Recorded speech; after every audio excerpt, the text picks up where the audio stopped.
Little 28k. Oh, shit, okay. Little 28k. Yo guys, what is up? Max in our video, and today we're going over my bow build in Wild Hearts. Now this bow build does 28k damage on the target dummy per shot. We are two-shotting mighty monsters. We're doing sub 2-minute hunts. I'm not like a speedrunner or anything, but we're literally clearing hunts in under 2 minutes with this setup. It is ridiculous. I hope you guys enjoyed the video. We're going to be going over everything you need to know. Let's get right into it. For the format of this video, we're going to do a little bit of bow basics first, then we'll do advanced DPS rotation for bow, and then we'll do the bow skill tree, gear, and talismans, and there should be timestamps at the bottom. So to start us off, bow basics. The bow has two firing holds, basically. So you've got a horizontal and a vertical hold on the bow. The horizontal will always fire arrows that stick into your target. These are like stickies, and your vertical will trigger those stickies or explode them, and your damage on bow comes from sticking up a target in the horizontal form and then triggering those shots in the vertical form. So with each grip on the bow, whether it's horizontal or vertical, you can bolster your attacks. The one bolster on bow in horizontal will fire a barrage, and the second bolster will do this like big volley that sticks a bunch of arrows in. The vertical, if you bolster it once, will do an explosion that will do a little bit less damage on the explosion arrows, and the double bolster will do the most damage. Now with bow, it's all about sticking as many arrows as you can as possible and triggering them as fast as possible with as most damage as you can. And this is where we kind of get into the advanced DPS portion of bow.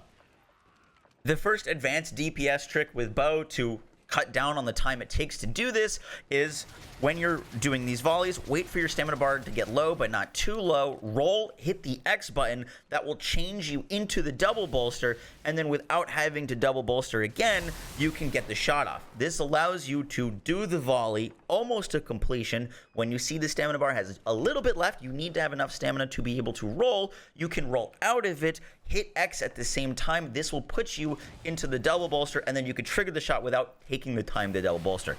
Just a small little tip or trick. You don't need to do that. Sometimes you need to do the whole stamina bar to get as many arrows as possible, but it'll cut down on your on the amount of time that it takes to do that rotation. The next trick to do is stick a bunch of arrows in. Once your arrows are in, forget about the double bolster, put out the glider, and then in this glider form, you can actually shoot. If you hit RT, you can trigger the arrows, but what's so great about this is when you land, it will put you into the double bolster. So then you can go right back into the double bolster, fire all of your arrows. Let's say we're done there. We get back on the glider, and then turn around.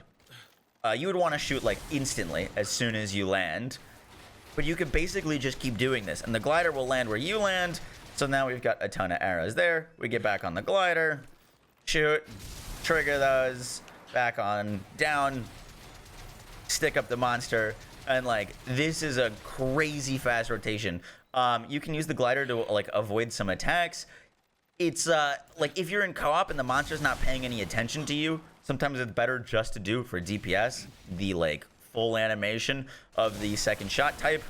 But those are two ways to do the highest damage on the bow as fast as possible. It's all about sticking up your like enemy as much as possible and then triggering it as fast as possible, and just keeping that going.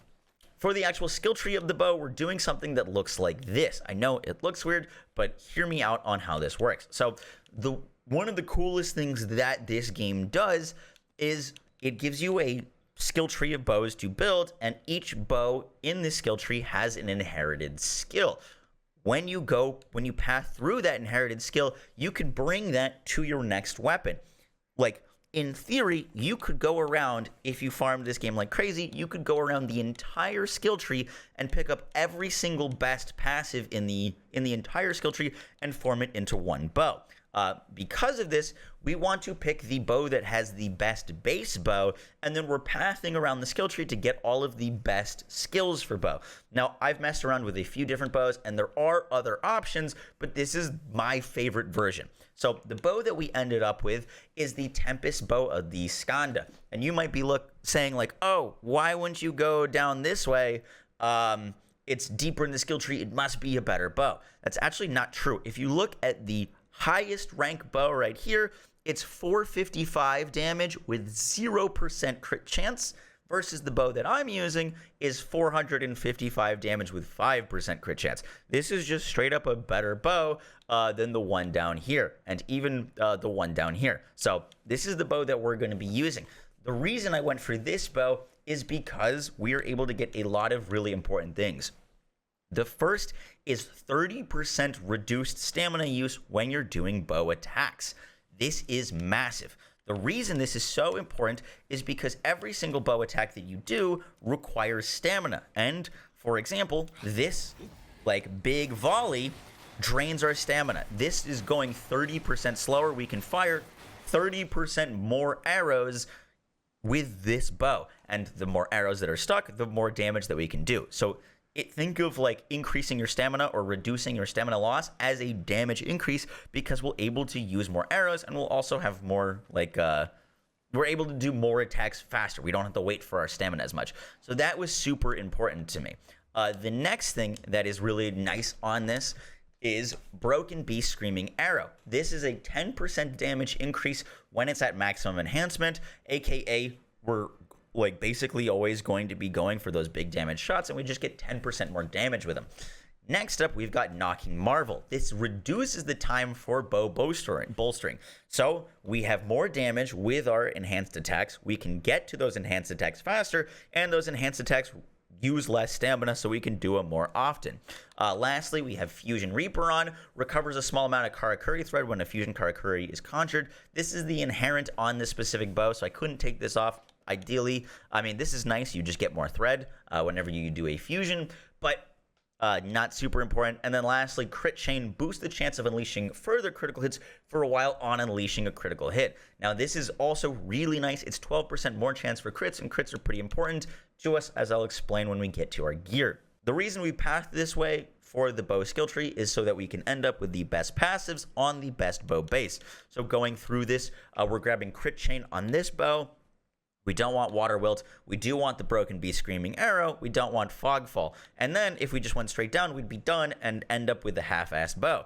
If we go back up, we can grab Extreme Archery for this 10%, grab Knocking Marvel for the 40% bolster speed. We don't want leeway. And then we have a finished bow with Crit Chance, Extreme Archery, all of these good passives. Now, I will say that there is one other good bow that you could end on. This one would have been really good, but its base damage is really bad. This bow, the Blaze Bow Mythical Bird, is also really nice. It's got Speed Shooter and Ephemeral Lightning Arrow.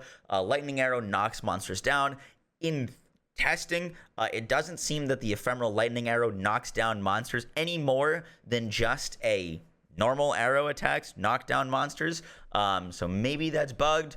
Maybe I just didn't have good results with it. But this is also a really cool bow, and you could come down here and grab Ephemeral Lightning Arrow, pop back up, and then make this bow. I will be making this bow, but for now, this is really good, mainly because faster bolster speed. We can stick more arrows in enemies because we have that ridiculous reduced stamina drain, and more arrows stuck in enemies equals higher DPS, as well as more damage on our big attacks, our bolstered attacks. So like really happy with this bow. Now let's get into gear. So for like early game / like in the story, I recommend building this set, the Jade Dance set. It's going to give you increased health recovery, stamina, and attack, which is all just like great things to have. It's going to give you more stamina, reduce stamina cost, give you like over 60, it's going to give you like 66% increased health from your potions. It's just a really nice set to have.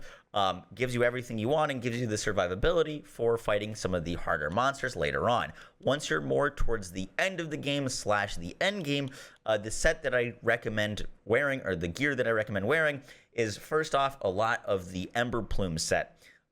First off, the Garuda hat gives us fatigue recovery, increases stamina recovery speed. That's perfect. Deaf Ears is very underrated. It nullifies the effect of kimono roars. Every single fight will start out with a kimono roaring, and you have like 5 seconds during that roar animation to basically just pump as much damage as possible. I usually start fights with sticking as many arrows to the kimono, and that always leads to a good start. And there's also some attacks that would just like normally interrupt you, and like attacks roars that would like be right before a big attack. It's just a really nice quality of life. And lastly, solar protection boosts our attack and defense in daylight hours by 5%. Great piece of gear. Next up, we are wearing the chest piece of the Ember Plume, but with the kimono modification. This gives us 75 into the kimono path to keep us in the red.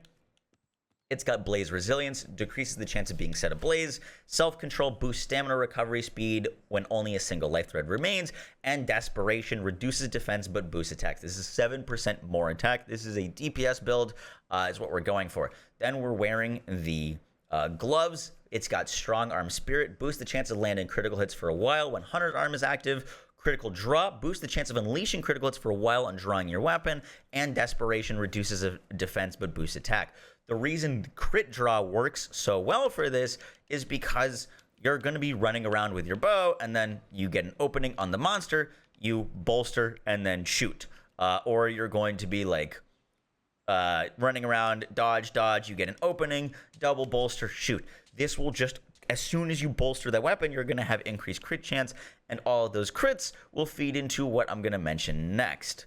Because we'll do a little skip in our armor. So we're actually wearing the White Fang brocaded boots. This give us Savage to increase our attack, and follow through makes stamina recovery when you unleash a critical hit. We are critical hitting all the time with this setup, and so while we're shooting at a monster, not only do we have reduced stamina, but we're also getting stamina back every time we crit. And once again, we're critting a lot. And lastly, we are wearing these pants.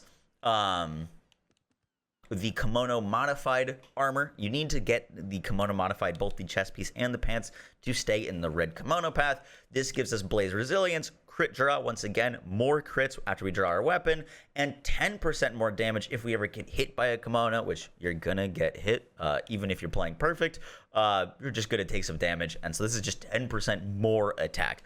This leads to the highest damage setup that I found. You could make more of the White Fang setup for some more of the core boost, but a lot of it is human path, and I haven't found the human path to be as good as the kimono path for just pure DPS output. But maybe I'll make a human path variation of this build, because right now I'm really enjoying the kimono path, and the kimono path just gives you more attributes.